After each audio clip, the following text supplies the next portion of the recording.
Yung diwata, hindi ka ba niya nasabihan? Tanong ni Kuming. Diwata? Ay nako, sobrang kulit nun. Kaya nga ito, madalas umiinom ako para lubayan ako eh. Wala namang pakinabang, puro kalokohan. Paminsan pa nga, pinaglalaroan ako eh, parang bata. Wika ni Dumas. Habang nakikinig sina Tatay Lexus at Veray, namamangha ang mga ito sa karanasan ni Dumas. Sinabi pa ni Veray na gusto niyang matuto sa karunungan, pero inabisuan siya ni Tatay Lexus. Sobrang delikadong pasukin ng mundo ng espiritual, lalo na kung walang sapat na tapang at paniniwala. Sumang-ayon naman si Dumas kay Tatay Lexus. Ngunit kung gugustuhin ni Veray, nasa kanya ang pagpapasya. Kahit anong oras ay pwedeng magsimula si Veray.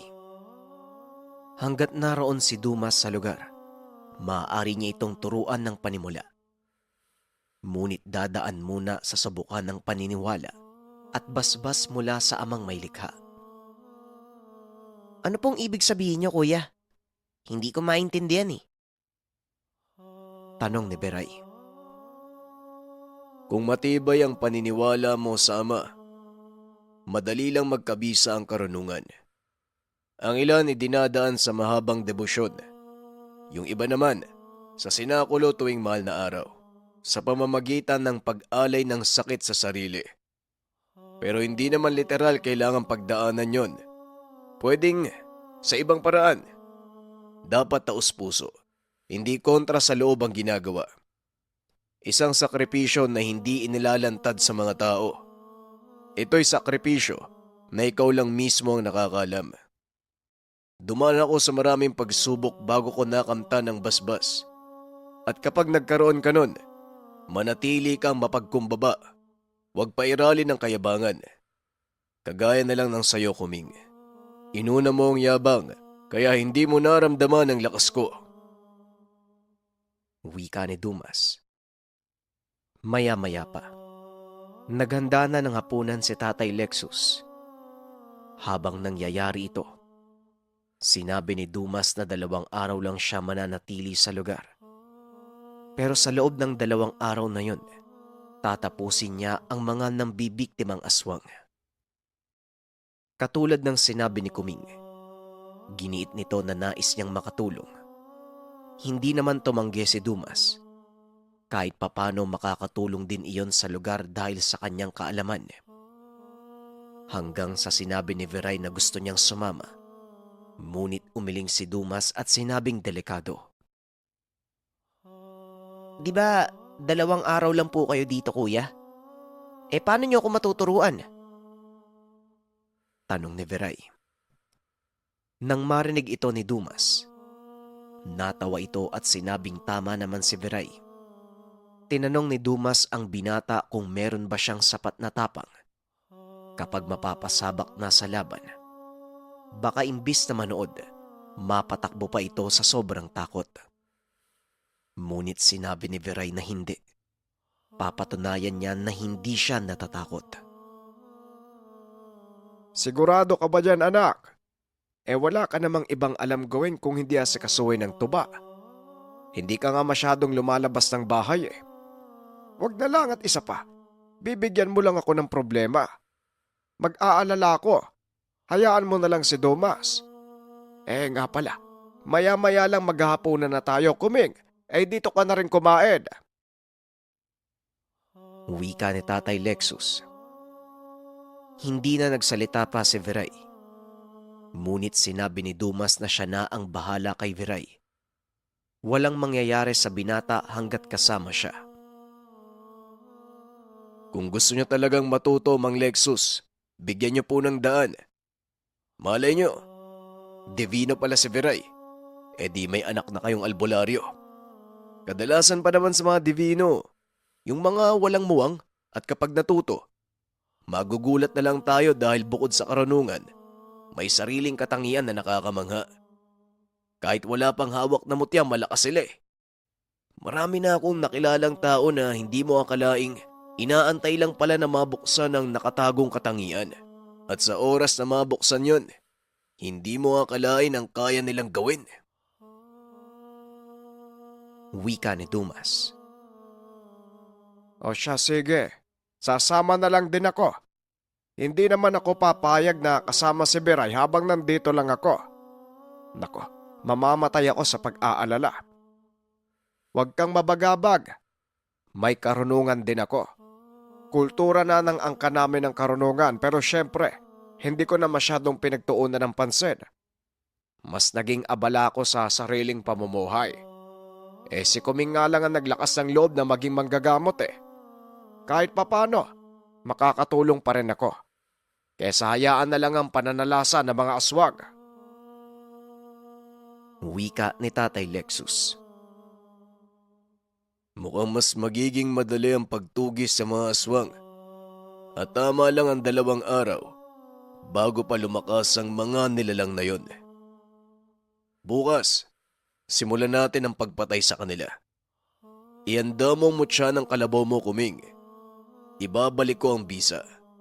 Kaya kong paganahin uli yan sa madaling paraan at hindi hamak na mas lalakas pa. Basta gamitin mo lang sa tama. Wika ni Dumas. Napangiti naman si Kuming at nagpasalamat kay Dumas. Kinabukasan, hinasa na ni Viray ang itak. Habang si Kuming naman ay kakarating lang. Sinabi ni Dumas na lahat ng itak at iba pang patalim ay ilapag sa lupa. Meron siyang gagawin upang mas lumakas ang pinsala nito sa aswang sa oras na tumama ang patalim. Isa-isang inilapag ni Viray at Tatay Lexus ang mga bitbit na itak. Habang si Kuming, nilapag na rin ang bronseng patalim. Kalmado lamang si Dumas habang nagdarasal hanggang sa sinabi nito na tabunan ng lupa ang mga patalim. Nang mga sandaling ito ay nagtataka si Kuming. Sapagkat alam niya ang paraan kung paano lagyan ng pambasag ang mga patalim. Maaaring itarak lang sa lupa o hindi kaya naman pahiran lang ng lupa. Sapat na ito para maging mabisa ang sandata. Dahil sa agam-agam, natanong ni Kuming si Dumas kung bakit. Ayon kay Dumas, marami pang paraan upang maglagay ng pambasag. Pero ang ginagawa niya ngayon, hindi hamak na mas mabisa kumpara sa mga nakagawian. Kaya naman hindi na kumibo pa si Kuming. Samantalang ang mag-ama naman, hinukay ang lupa at tinabunan ang mga gamit. Kuming, ipatong mo ang ngipin ng kalabaw diyan sa ibabaw ng tumpok ng lupa. Pagsasabayin ko na ang proseso. Wika ni Dumas. Hinubad kagad ni Kuming ang kwintas. Pero habang ginagawa niya ito ay mahahalata sa muka na diskumpiyado. Tapos na. Pero teka, huwag niyo munang kunin ang mga gamit. Nais ko lang na makasigurado. Viray, pwede bang kumuha ka ng tabo na may lamang tubig? Wika ni Dumas. Nang marinig ito ng binata, mabilis siyang tumakbo sa gilid ng tahanan. Kinuha ang tabo at nilagyan ng tubig. Pagkabot kay Dumas, nagtaka naman si Kuming nang tanggalin ni Dumas ang palamuti na nakalambitin sa buhok. Ito ang luha ng bayawak. Nilagay sa tabo. Nag-usal si Dumas sabay dura sa hangin. Makapigil hininga ang nangyayari ng mga sandaling iyon. Inaasahan ni Tatay Lexus at Viray na may magaganap matapos ng isinasagawa ni Dumas. Matapos mag-usal ng dayo, may kakaibang puwersa ang dumaan sa lugar. Yung bang, biglang humampas ang hangin na sobrang lamig sa katawan. Napabitaw pa ng mabigat na salita si Kuming dahil ramdam niya ang lakas ng enerhiya. Maya-maya pa, sinaboy ni Dumas sa lupa ang tubig. Maniwala man kayo o hindi, nakita nila Kuming at nang mag-ama ang pag-usok ng lupa. Para itong binuhusan ng pinakuloang tubig. Ngunit malamig ang usok na tila galing sa yelo. Ang buong akala ni Kuming ay tapos na, kaya naman dadamputin sana niya ang gamit. Ngunit tinapik ni Dumas ang kamay nito at sinabi, hayaan munang makarating ang tubig sa ilalim kung saan naroon ang mga sandata. Antayin mo ang sasabihin ko. Sabik na sabik ka sa gamit mo eh. Wika ni Dumas. Ilang sandali pa ang lumipas. Nagkumpas ng kamay si Dumas, sabay suntok sa lupa. Bigyan niyo po ng pahintulot ang kahilingan ko. Basbasan niyo ang gamit na panlaban para sa kasamaan. Ama, gabayan niyo po ang mga kasama ko. Bigyan niyo ng sapat na lakas at tapang para harapin ang anumang pagsubok. Hindi lang para sa sarili, kung hindi para sa lahat. Matapos ang mga katagang ito, tumango si Dumas at sinabing pwede nang kunin ang mga sandata. Pagkahawak ni Kuming sa ngipin ng kalabaw, napapitlag si Kuming. Tila nakuryente at nabitawan pa ang gamit. Makikita ang panlalaki ng mga mata at napatingin pa kay Dumas. Isa lang ang ibig sabihin niyan. Bumalik na ang bisa, pero hindi hamak na mas pinalakas. Akalain mo, Kuming, magkasundo pala ang luha ng bayawak at ngipin ng kalabaw. O bakit hindi mo damputin uli? Sa tingin ko, magiging palamuti na lang ang bronseng patali mo. Pero magagamit mo naman yan kung kinakailangan. Kaso dyan pa lang sa tangan mo, hindi nauubra yung mga aswang eh. Kayang-kaya mo na silang patayin. Ikaw, Biray, anong nararamdaman mo sa katawan mo? Tanong ni Dumas. Ano po? Pagkatapos ko po bang hawakan yung itak? Tanong ni Viray. Hindi. Bago mo hawakan, meron bang kakaiba? Tanong ni Dumas. Naramdaman ko biglang lumamig kanina. Parang sinampal ako ng malamig na hangin eh. Tapos ganado po ako. Medyo gumaan yung katawan. Tugon ni Viray. Kung ganoon, hindi ka nadadaan sa mahabang proseso. Tinanggap na ng katawan mo ang karunungan. Malinis ang katauhan mo. Hindi ka makasalanang tao at malakas ang pananampalataya. Ang nararamdaman mo ngayon, indikasyon na bukas na ang katawan mo sa karunungan. Mag-ingat ka dyan sa patalim ha. Kapag tumama sa'yo yan, hindi na pwedeng gamutin. Mamamatay ka kagad. Wika ni Dumas. Kagad namang tinakpan ni Viray ang talim ng itak dahil sa takot sa mga binitawang salita ni Dumas. Mana yan sa nanay niya. Masyadong relihiyoso. Umaga, tanghali, hapon kahit gabi. Kapag napapadaan ng anak ko sa altar, sasaglit yan at magdarasal. Wika ni Tatay Lexus. Kaya naman pala eh. Handa na ba kayo? Ikaw, Kuming? Parang hindi ka pa rin makapaniwala sa gamit mo eh. Hindi mo ba yung kilala at mukhang manghang-mangha ka? Wika ni Dumas. Ang sabi ni Kuming ay naninibago siya dahil nung makuha niya ang ngipin ng kalabaw, hindi kalakasan ang bisa nito. Pero ngayon, nakakakilabot dahil tila nanunuot sa kalamnan ang presensya. Nakakamangha. Nagtatayuan lahat ng balahibo ko. Handa na ako, Dumas. Wika ni Kuming. Maya-maya pa nagmungkahi na si Dumas na aalis na sa lugar.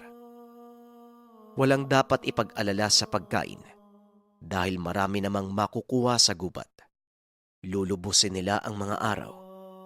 Hindi sila babalik ng tahanan hanggat hindi napapatay ang pamilya ng aswang. Inuna nila ang lugar kung saan nananatili si Dumas.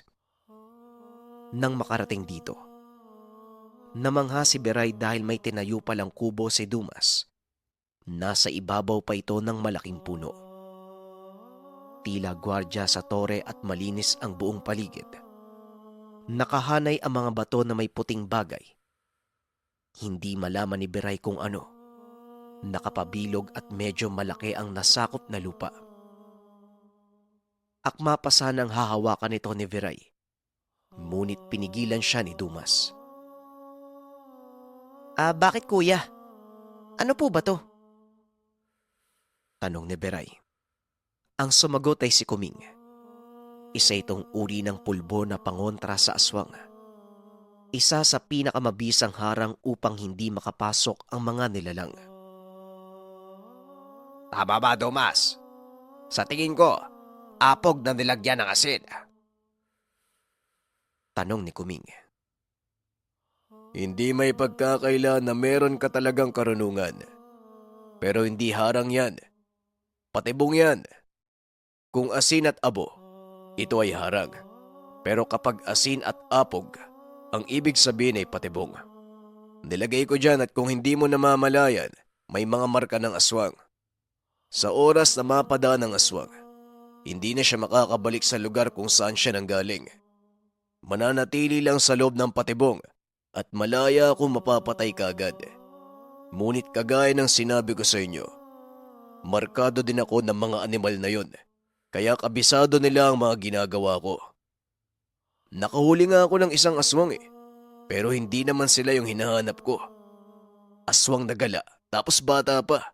Kaya pinakawalan ko. Malay mo lumaki pa. Di may tutugisin ako kapag gumawa ng masama. Wika ni Dumas. Maya-maya pa ay umakyat na ito sa kubo. Nagulat naman si Tatay Lexus. Pagkababa nito, bit-bit ang mahaba at sobrang talim na itak. Tila espada at nakakapangilabot tignan. Ito ang gamit ko. Bolo. Pero hindi ko dinadala kung saan maraming tao. Siguradong pagkakamalan ako mananabas. Wika ni Dumas. Sa bagay, ikaw ba naman ang makakita ng tao? Mukhang baliw yung suot tapos may dala pang mahabang patalim. Siguradong mapapatakbo ka talaga nang wala sa oras Wika ni Viray. Nakipagpalit naman si Dumas kay Viray ng sandata. Ayon kay Dumas, mas mabibigyan siya nito ng depensa laban sa ibang nilalang. Dagdag pa nito, kay Viray na ang gamit bilang sandata sa unang araw ng pag-aaral ni Viray ng karunungan. Napapailing si Viray at tila ayaw pang tanggapin ang gamit. Sinabi ng binata na wag na dahil sa itsura pa lang ng bolo ay tila hindi niya na ito kayang hawakan. Sige na, sa'yo na to. Akin na yung itak mo na pambungkal ng lupa. O ito, magaan naman, di ba? Wika ni Dumas. Mabigat po at saka sumasayad sa lupa. Mahirap po itong bitbitin kuya, wag na lang. Tugon ni Viray. Etong itak ko, may napatay na. Ito bang sa'yo meron? Baka hanggang hayop lang to Yung sa akin, lampas 20 aswang na ang napatay niyan. Hindi lang basta bolo. Doon sa hawakan niyan, merong nakabaon na mutya. Ayaw mo bang magkagamit? Nakabaon sa gamit ang mutya ng pulang lupa. Nagbibigay ang tanga ng bagsik at tatag sa labanan. Wika ni Dumas. Sa pagkakataong ito ay hindi nakapagsalita si Viray. Kagad niyang sinuri ang hawakan at may nakabalot nga na goma na tila may nakakapit na kung anong bagay. Hindi na nagsalita pa si Viray. Natitiyak niyang ito ang sinasabi ni Dumas na mutya ng pulang lupa. Kaya napatango na lang ang binata at nagpasalamat. Inabutan ng tela si Viray at sinabi ni Dumas na balutin ang talim at baka magkasugat pa ito. Dagdag pa ni Dumas, katulad ng bisa ng mga binasbasan niyang sandata, Ganon din kadelikado ang bolo. Maya-maya pa, sinabi ni Dumas na kung saan siya pupunta, sundan lang siya ng mga kasama. Sumang-ayon naman sila Tatay Lexus.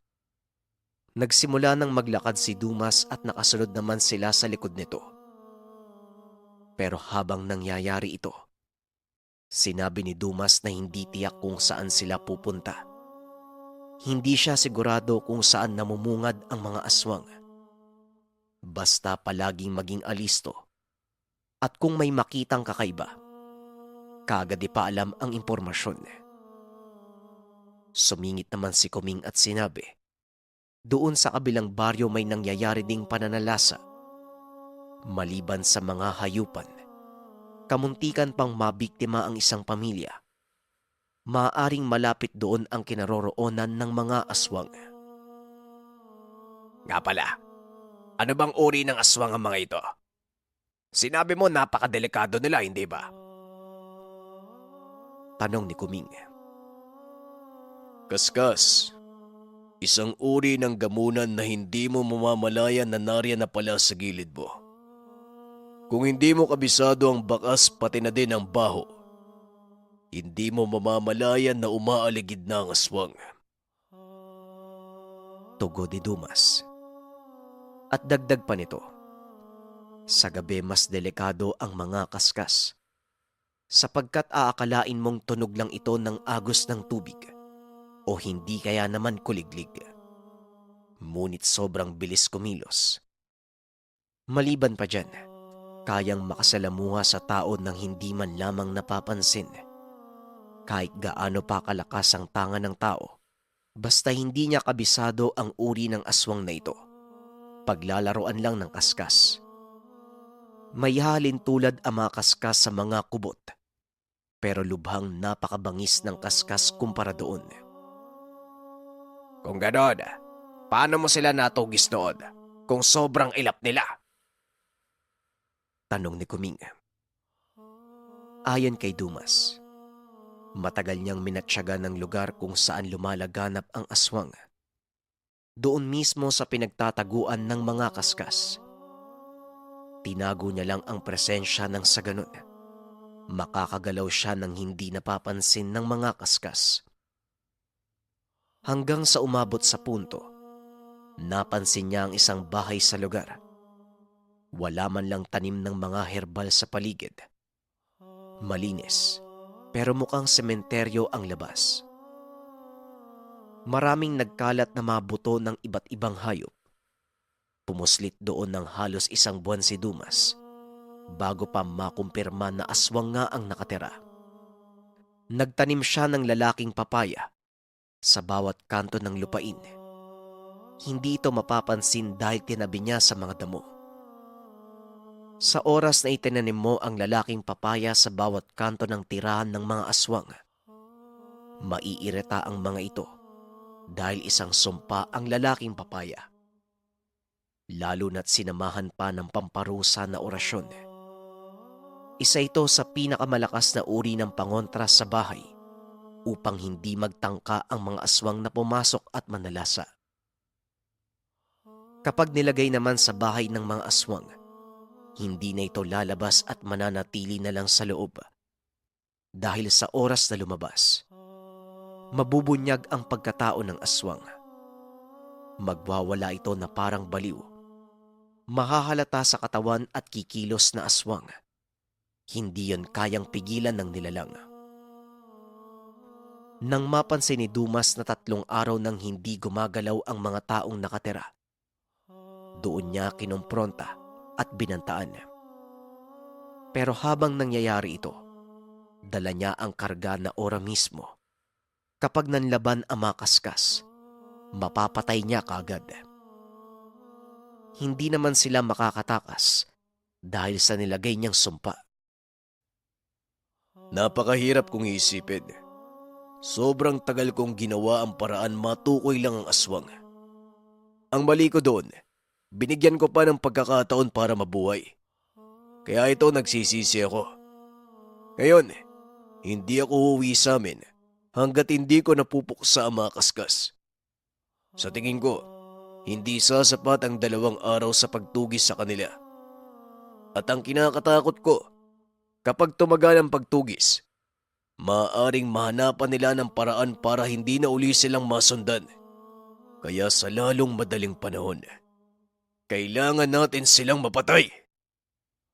Nang marinig nila ang patungkol sa aswang, kitang-kita ang pag-aalala sa muka. Lalo na si Kuming. Ang buong akala niya ay pipitsuging aswang lang ang tinutugis. Lahi pala ito ng kaskas na naging bansag matagal na panahon na sa Negros. Nananalasa ng mga hayupan at pumapatay ng mga tao. Walang nakasupil sa mga ito ni isang biyasa noon.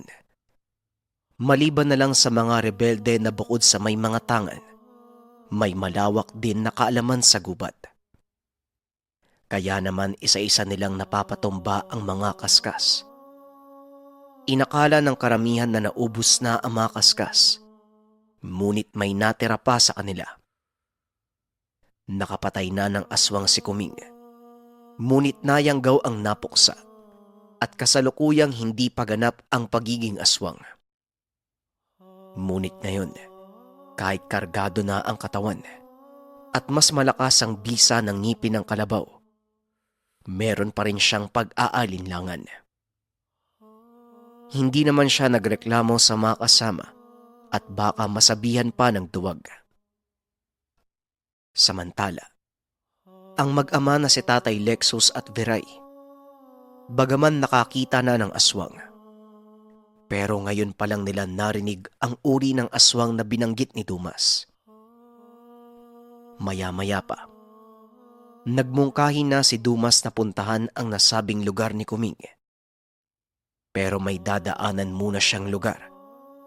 Hindi naman kalayuan pero masukal, kaya pinag-ingat niya ang mga kasama. Dagdag pa nito, dapat hindi sila abuti ng gabi. Dahil kapag nangyari yon at nalaman ng mga kaskas na tinutugis sila, gagamitin nila ang pagkakataon upang sila ang tugisin. Ayon kay Dumas, mabuti sana kung lahat ay may malalim na karanasan sa pakikipaglaban sa aswang. Ang problema, ako lang yung may karanasan sa atin kaya maaari ako makalaban. Pero kayo, siguradong malalagay kayo sa alanganin. Wika ni Dumas na mas lalong nagpakaba sa tatlo. Ngunit hindi naman nagsalita pa ang mga ito. Nakasunod lamang ang mga kasama kay Dumas. Kalmado lang itong naglalakad at habang binabagtas ang daan, bigla na lang lumihis si Dumas papunta sa sobrang sukal na kakauyan.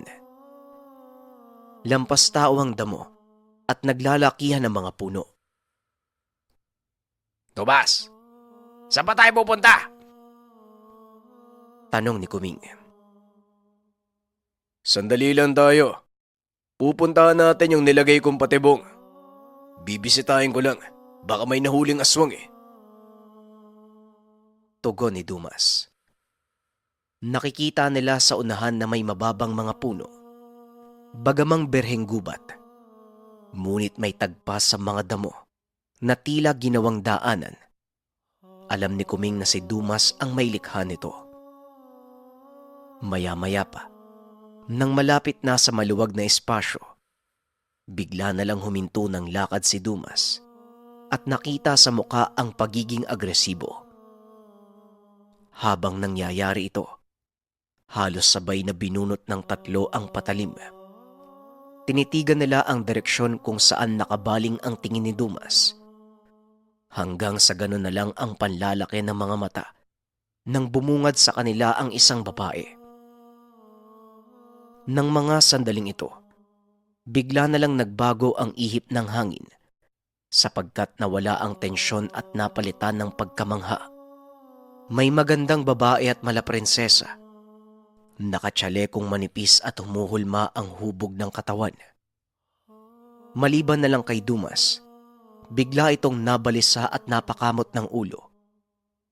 Hindi gumalaw si Dumas at biglang nagsalita. Balik na tayo.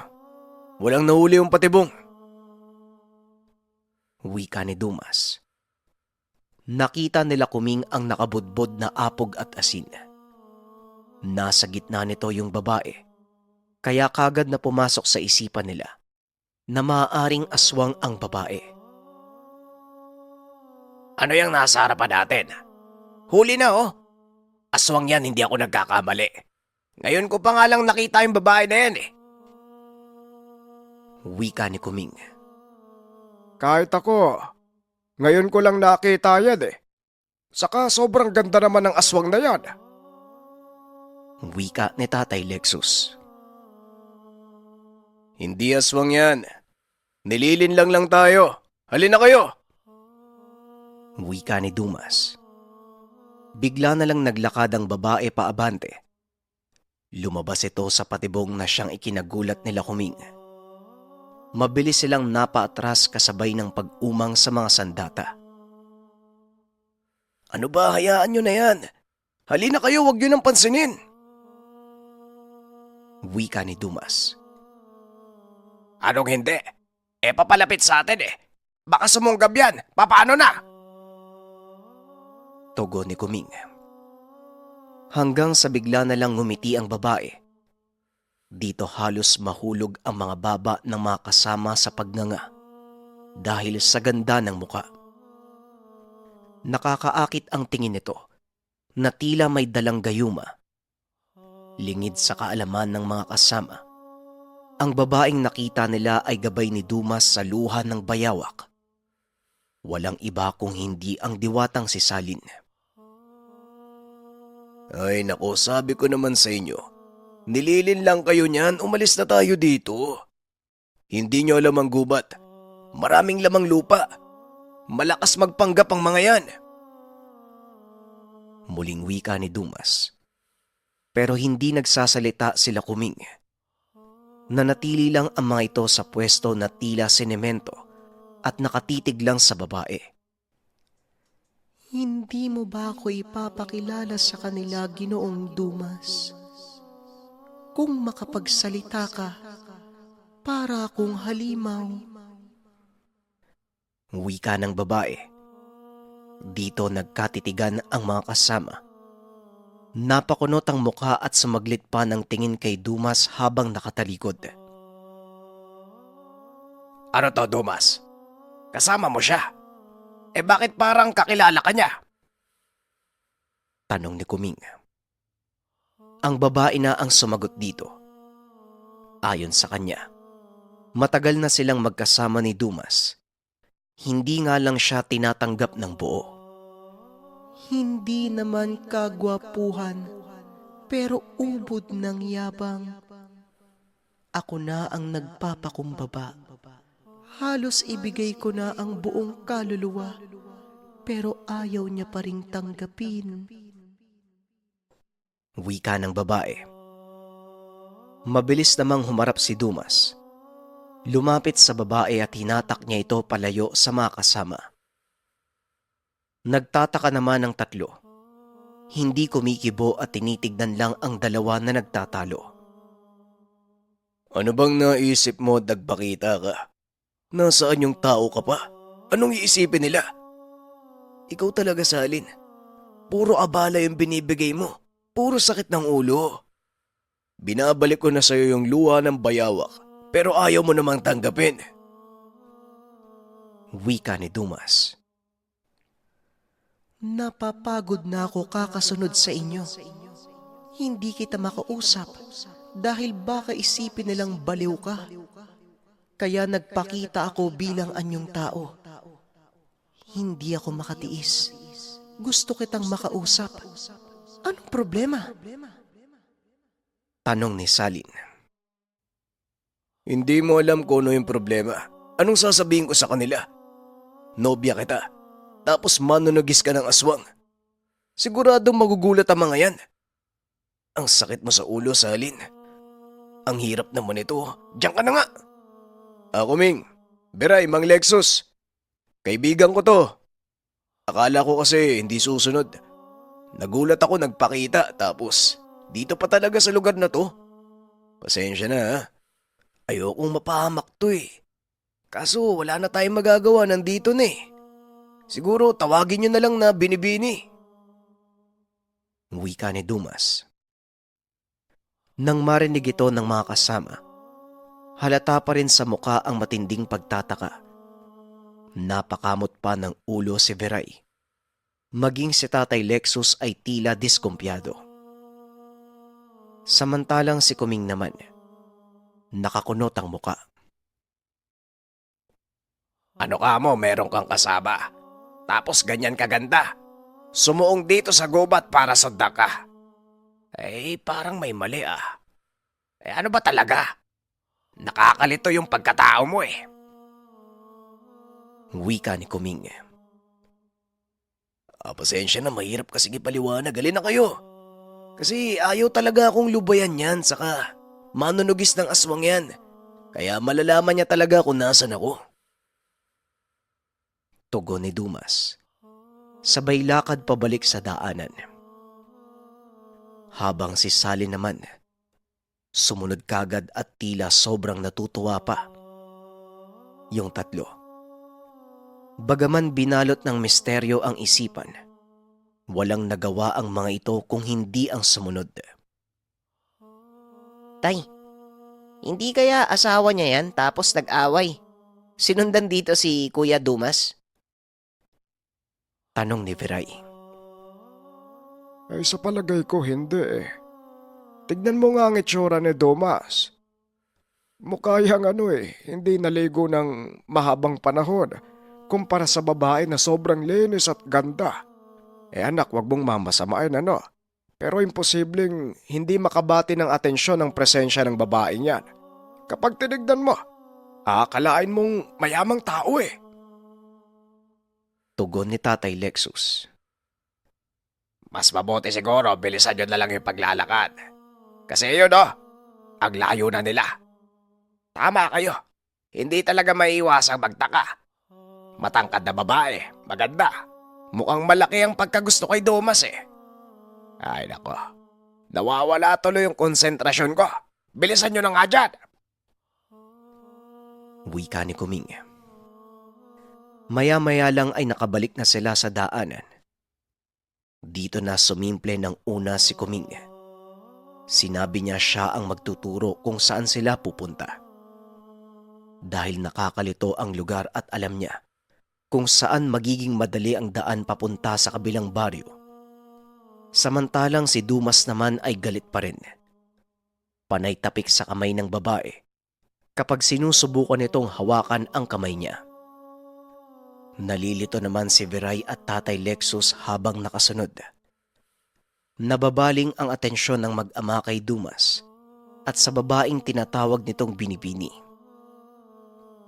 Lampas tanghali na nang makarating malapit sa lugar ang grupo. Nagmungkahi naman si Dumas na aalis panandalian upang makahanap ng makakain.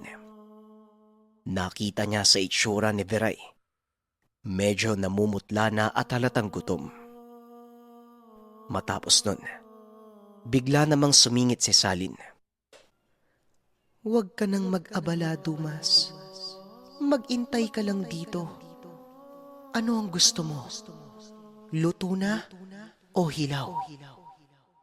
Wika ni Salin. Pagkatapos nun ay tumalikod na ito.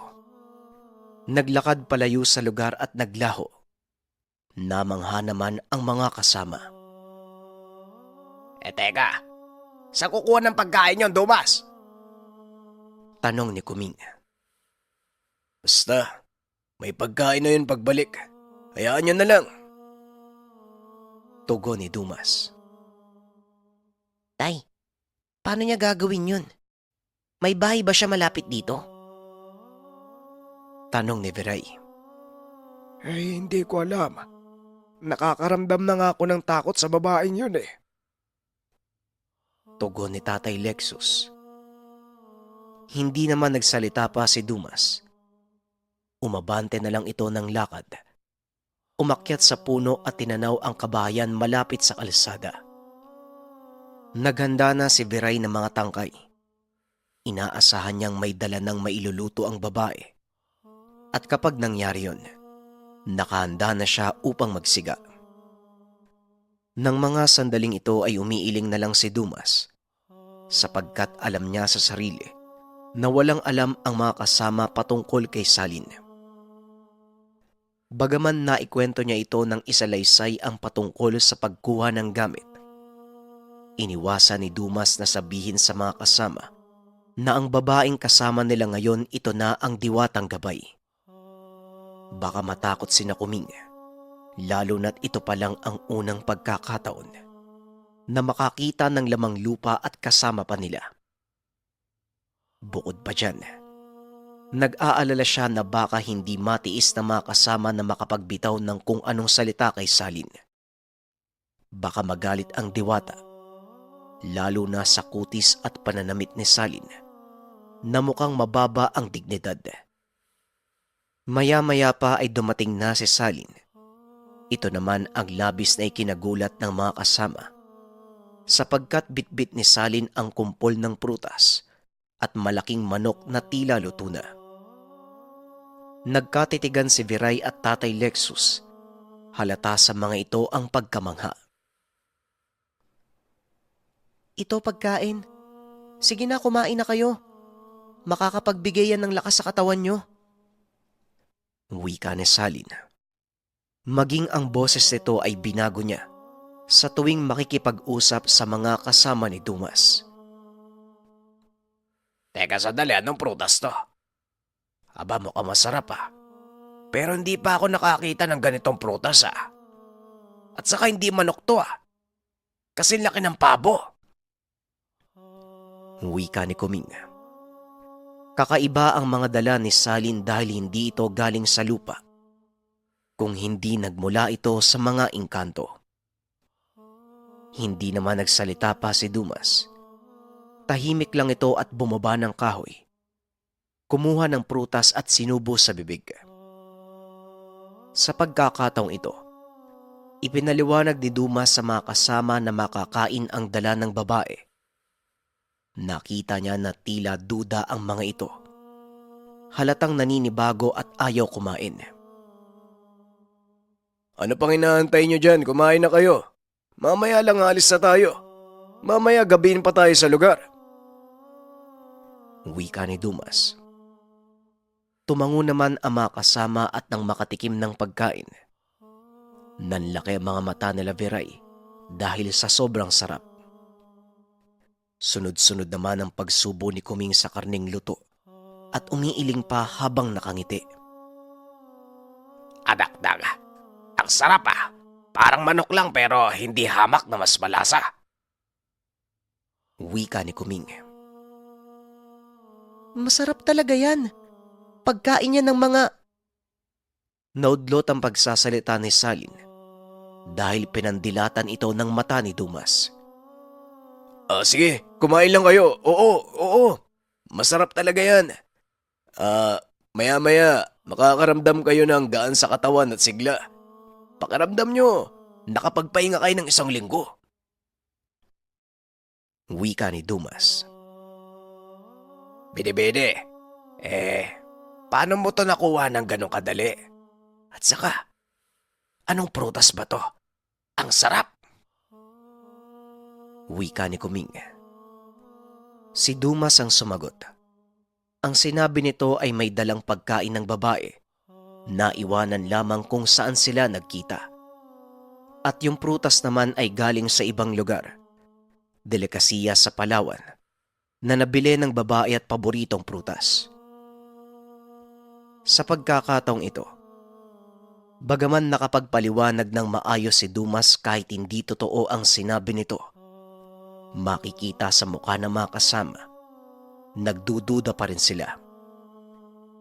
Matapos kumain, uminom sila ng tubig doon sa batis. Maya-maya pa, sinabi na ni Dumas na puntahan na nila ang baryo. Nag-alala si Dumas ng mga sandaling ito. Sasama si Salin at malalanta dito sa mga tao.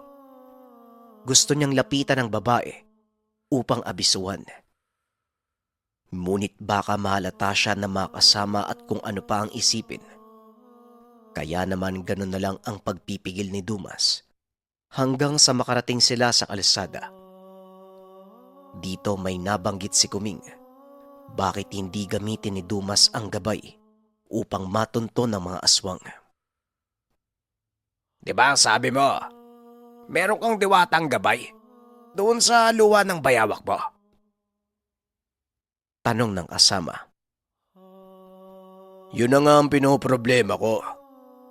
Engkanto siya, pero nahihirapan din siya sa uri ng aswang nakaharap natin. Parang karaniwang tao ang mga kaskas, Kuming. Maging siya, hirap matukoy. At ang naitutulong lang niya sa akin ay ang karagdagang lakas. Pero kadalasan puro kalokohan. Sinabi ko naman sa inyo, Pilyo ang diwata. Ayaw akong lubayan kahit anong taboy ko. Tugon ni Dumas. Nang mga sandaling ito ay bigla namang nagsalita si Salin. Ang sabi niya, kapag mahal ng isang diwata ang tao, hindi niya ito papabayaan. Hanggat maaari sasamahan ito hanggang sa uling buhay. Hindi na sa usaping gabay siya ng gamit mo. Baka talagang umiibig sa'yo yung diwata. Maraming beses nang nangyari yan. Alam mo, Dumas, maging sa kabilang buhay nga, sasama pa rin yun sa'yo Wika ni Salin. Sinakyan naman ng diwata ang pag-iingat ni Dumas. Hindi naman nakapagsalita pa si Dumas. Ayaw nang magbitaw ng salita at baka mapatanong muli ang mga kasama. Maya-maya pa habang naglalakad sa kalsada, bigla na lamang nawala ang babae. Nagulat pa ang mga ito nang mapansin na hindi na nakasunod sa kanila. Tinanong nila si Dumas. Ang sabi nito baka may pinuntahan lang dahil kabisado ng babae ang lugar. Ayun pala nasa kabilang kalsada. Huwag yung pansinin, hayaan nyo lang, maglalakad yan. Mas mabuti nga hindi na natin siya kasabay Sa ganda niyan, baka pagtawanan tayo Ang dungis ng itsura natin. Palusot ni Dumas. Ang bilis naman ata, hindi ko napansin yun Pero Dumas, kanina ko pa gustong sabihin sa'yo to Kaso baka magalit ka Hindi naman sa nakikialam ako pero hindi kayo bagay ng babae. Sobrang ganda niya. Ang pangit mo Nakakabilib ka. Hindi kaya ginayuma mo siya. Oh, wag mo nang itanggi na may relasyon kayo. Nagkukunwari ka pa Wika ni Kuming. Napahinto ng lakad si Dumas. Kumunot ang muka at napakamot ng ulo. Anak nang, akala ko naman kung ano yung sasabihin mo Kinabahan tuloy ako. Hindi ko siya ginayuma at wala kaming relasyon. Teka, bakit ba napunta tayo dyan? Aswang yung sadya natin sa lugar. Hayaan nyo yun. Sana nga hindi na sumunod Tugon ni Dumas. Aba, ay nako. Ngayon lang ako nakakita ng lalaki na umiwas sa magandang babae. Isipin mo, parang ginto yun. Tapos mukhang mamahalin. Wika ni Tatay Lexus. Ano ka ba, Tay? Huwag ka nang makisali sa ganyan, nakakaya po Ang tanda nyo na Wika ni Veray. Samantala, nagtaka si Dumas sapagkat nawala ang pagdududa sa mga mukha ng mga kasama. Tila inisip pa ng mga ito na normal na tao si Salin. Kanina lang ay halatang may agam-agam. Tila ba nagbago ang ihip ng hangin?